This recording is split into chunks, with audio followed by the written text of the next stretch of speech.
नमस्कार दोस्तों, चलिए जानते हैं उत्तर प्रदेश की 25 फटाफट बड़ी खबरों को सिर्फ 10 मिनट में। लेकिन इससे पहले आप इस वीडियो को कहां से देख रहे हैं, कमेंट में बताना बिल्कुल ना भूलें। शाहजहांपुर में अपात्र लाभार्थियों पर बड़ी कार्रवाई करते हुए पिछले 6 महीनों में 10,598 राशन कार्ड निरस्त कर दिए गए। जांच में सामने आया कि कई कार्ड धारकों के बैंक खातों में सालाना 3 लाख रुपए से अधिक का लेन देन था। साथ ही 4 पहिया वाहन और शस्त्र लाइसेंस रखने वालों के कार्ड भी रद्द कर दिए गए, जिससे पात्र लोगों तक ही सार्वजनिक वितरण प्रणाली का लाभ पहुंचाने की कवायद तेज हो गई है। महराजगंज के पंचायत भवन में आयोजित विशेष प्रशासनिक कैंप में अपर उप जिलाधिकारी विजय यादव के नेतृत्व में ग्रामीणों को कई सरकारी सेवाएं एक ही स्थान पर उपलब्ध कराई गईं, जिसमें पात्र लाभार्थियों के आयुष्मान भारत योजना के कार्ड भी बनाए गए, जिससे लोगों को स्वास्थ्य सुरक्षा का सीधा लाभ मिल सका। चंदौसी में केवाईसी और मोबाइल नंबर अपडेट कराने के बाद भी कई उपभोक्ताओं की एलपीजी गैस बुकिंग नहीं हो पा रही है। कर्मचारियों की कमी और एजेंसियों पर बढ़ते दबाव के कारण सिलेंडर की आपूर्ति प्रभावित हो रही है, जिससे लोगों को समय पर गैस नहीं मिल पा रही और उन्हें लगातार परेशानी झेलनी पड़ रही है।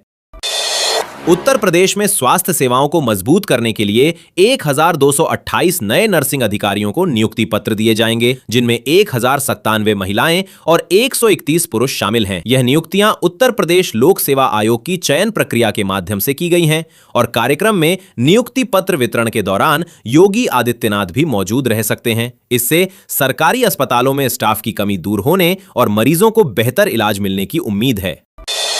लखीमपुर के मोहम्मदी क्षेत्र के पकरिया गांव में प्रधानमंत्री स्वामित्व योजना के तहत घरों का सर्वे शुरू हो गया है। लेखपालों की टीम आबादी की जमीन पर बने मकानों का भौतिक सत्यापन कर रही है, ताकि ग्रामीणों को मालिकाना हक दिलाने के लिए घरौली सर्टिफिकेट जारी किया जा सके। इस पहल से संपत्ति विवाद कम होने और ग्रामीणों को बैंकिंग व अन्य सरकारी सुविधाओं का लाभ लेने में आसानी मिलने की उम्मीद है। उत्तर प्रदेश शिक्षक पात्रता परीक्षा के लिए ऑनलाइन आवेदन प्रक्रिया 27 मार्च से शुरू होकर 26 अप्रैल तक चलेगी। यह जानकारी उत्तर प्रदेश शिक्षा सेवा चयन आयोग द्वारा जारी संक्षिप्त विज्ञापन में दी गई है। इच्छुक अभ्यर्थी निर्धारित तिथियों के भीतर आवेदन कर सकते हैं।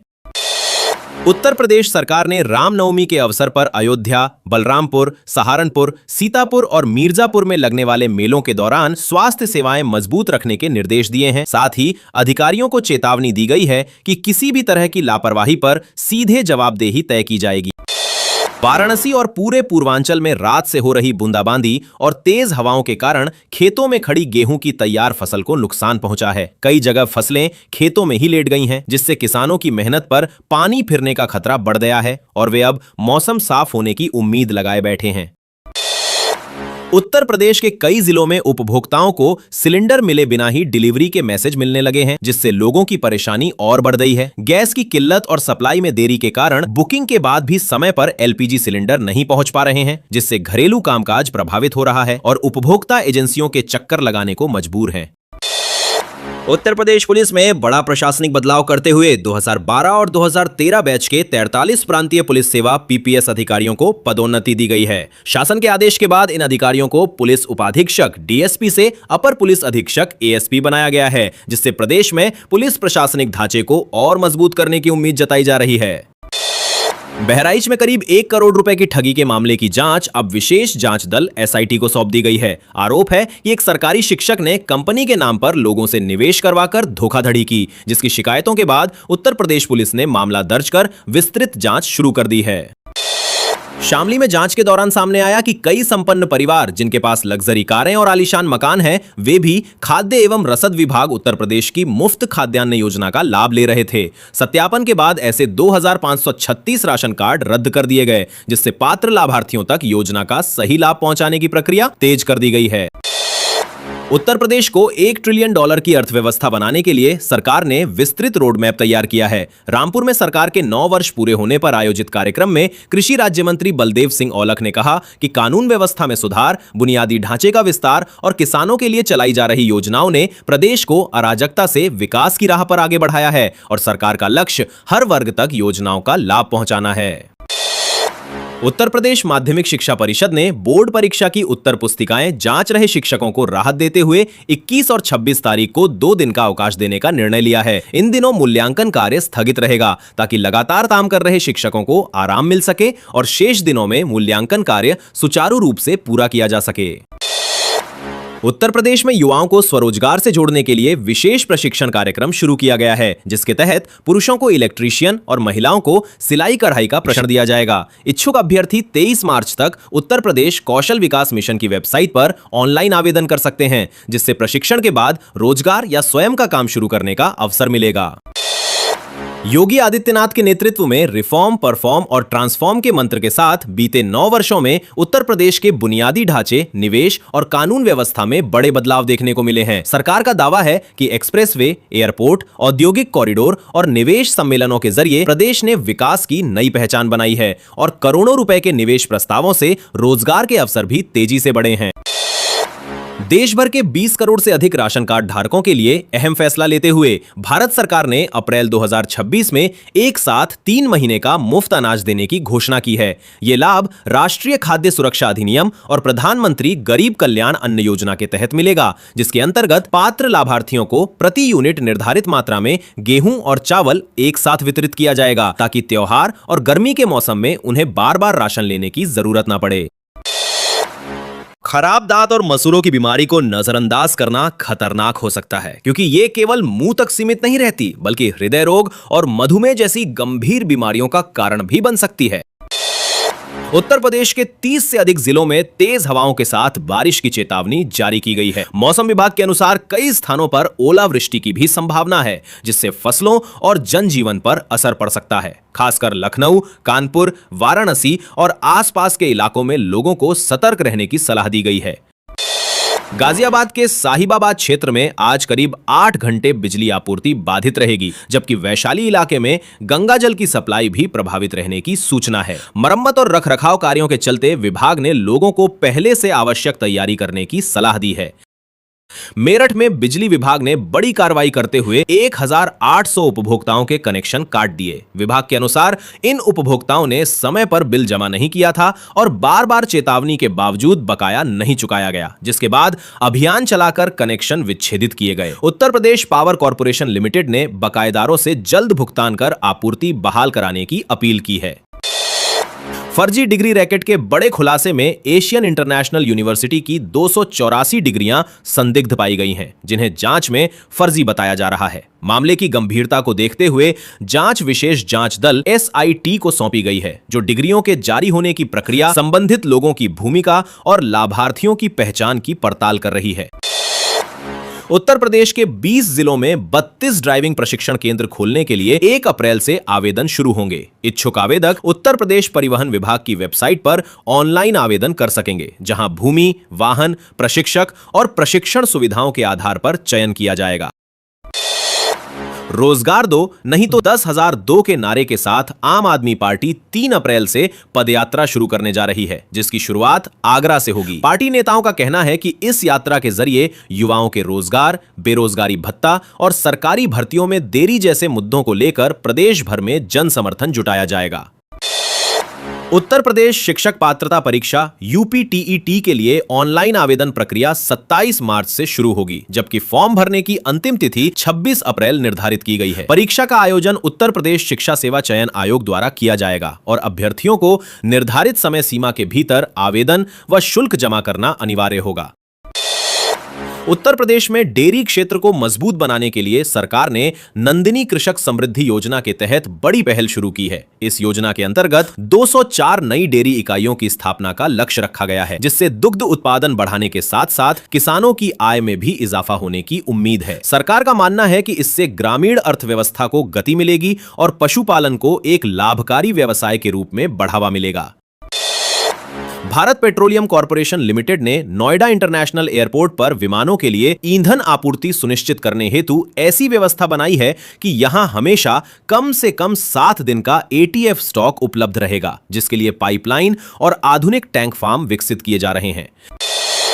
2026 में अनाज और सर्राफा बाजार में लगातार उतार चढ़ाव देखा जा रहा है। मंडियों में गेहूं और चना के भाव आवक और सरकारी खरीद पर निर्भर कर रहे हैं। वहीं सोना और चांदी की कीमतें अंतर्राष्ट्रीय बाजार के असर से ऊंचे स्तर पर बनी हुई हैं, जिससे किसानों और निवेशकों दोनों की नजर बाजार पर टिकी हुई है।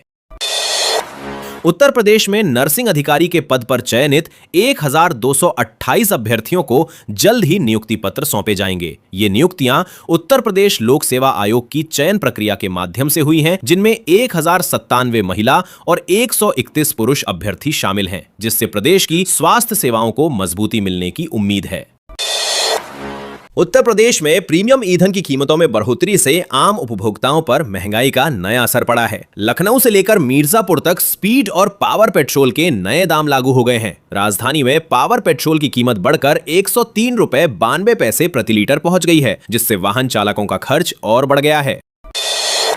उत्तर प्रदेश की 205 ग्राम पंचायतों में करीब 7 करोड़ रुपए की लागत से डिजिटल लाइब्रेरी स्थापित की जाएंगी। इस पहल का उद्देश्य ग्रामीण छात्रों और युवाओं को आधुनिक अध्ययन संसाधन उपलब्ध कराना है। वहीं पंचायती राज श्रावस्ती रेल परियोजना को लेकर बड़ी प्रगति हुई है। प्रस्तावित ट्रेन मार्ग मंडल के 118 गांवों से होकर गुजरेगा और इसकी एंट्री बड़ामा हरगुन के रास्ते श्रावस्ती में होगी। जबकि बलरामपुर जिले में ड्रोन सर्वे का कार्य पूरा कर लिया गया है, जिससे अब भूमि अधिग्रहण और निर्माण प्रक्रिया तेज होने की उम्मीद है। विभाग ने निर्माण और उपकरणों की खरीद प्रक्रिया को तेज कर दिया है, ताकि परियोजना समय पर पूरी हो सके।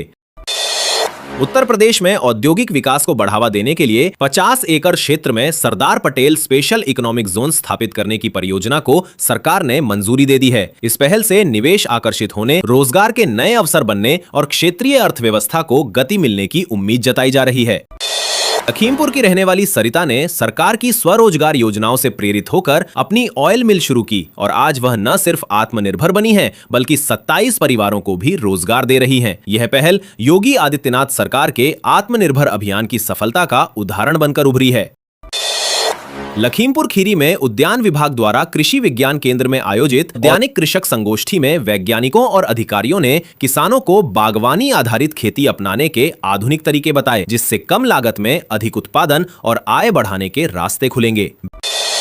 बेसिक शिक्षा विभाग ने परिषदीय स्कूलों में नामांकन बढ़ाने के लिए नई पहल शुरू की है, जिसके तहत सेवानिवृत्त शिक्षकों को शिशु मित्र बनाया जाएगा। ये अनुभवी शिक्षक गांव-गांव जाकर अभिभावकों को बच्चों को स्कूल भेजने के लिए प्रेरित करेंगे और प्रारंभिक कक्षाओं के विद्यार्थियों में पढ़ाई के प्रति रुचि जगाने में मदद करेंगे।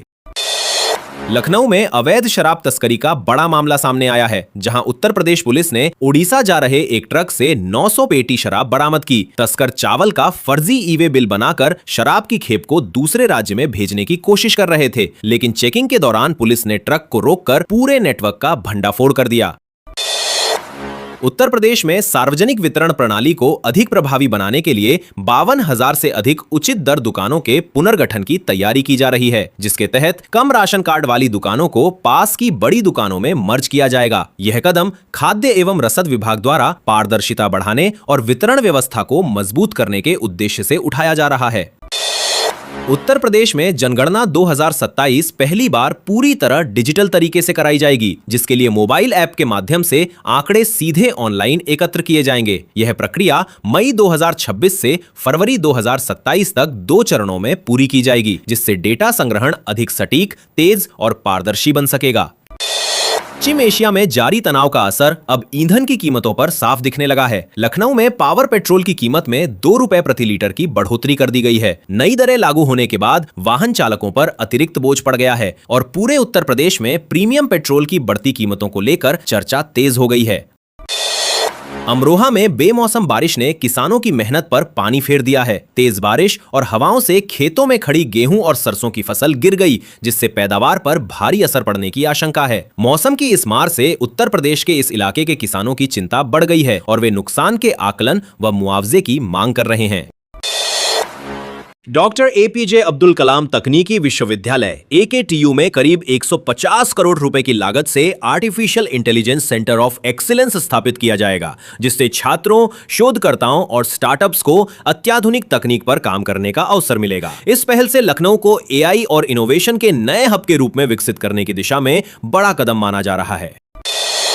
जीएसटी रिटर्न फाइलिंग में नए बदलावों के तहत अब करदाताओं को अपनी टैक्स देनदारी की पूरी और सटीक जानकारी शुरुआत में ही दर्ज करनी होगी, क्योंकि जीएसटीआर 3B में दिखाई देने वाली ऑटो पॉपुलेटेड देनदारी को सीधे एडिट नहीं किया जा सकेगा। किसी भी गलती या संशोधन के लिए पहले जीएसटीआर 1A के माध्यम से बदलाव करना अनिवार्य होगा, जिसे जीएसटीएन द्वारा लागू किया गया है, ताकि जीएसटी प्रणाली में पारदर्शिता बढ़े और गलत रिपोर्टिंग पर रोक लगाई जा सके।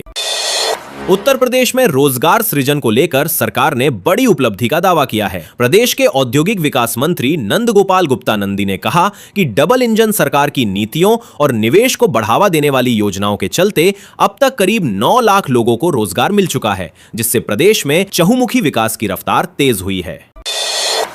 कानपुर में एलपीजी सिलेंडरों की कालाबाजारी के खिलाफ प्रशासन ने ताबड़तोड़ छापेमारी करते हुए 46 सिलेंडर बरामद किए हैं। कार्रवाई के दौरान अवैध रूप से भंडारण और बिक्री में लिप्त पाए गए 4 लोगों के खिलाफ मामला दर्ज किया गया है। इस अभियान को जिला प्रशासन कानपुर और उत्तर प्रदेश पुलिस ने संयुक्त रूप से चलाया, ताकि घरेलू गैस की आपूर्ति में किसी तरह की गड़बड़ी न हो और उपभोक्ताओं को समय पर सिलेंडर मिल सके। बागपत में पुलिस ने बड़ी कार्रवाई करते हुए कोलकाता से जुड़े साइबर गिरोह के 10 बदमाशों को गिरफ्तार किया है, जो विदेशी नंबरों का इस्तेमाल कर लोगों को ऑनलाइन ठगी का शिकार बनाते थे। करीब 4.44 करोड़ रुपए की धोखाधड़ी करने वाले इस नेटवर्क का भंडाफोड़ उत्तर प्रदेश पुलिस और साइबर सेल की संयुक्त कार्रवाई में हुआ, जिसमें कई मोबाइल, सिम कार्ड और डिजिटल उपकरण भी बरामद किए गए।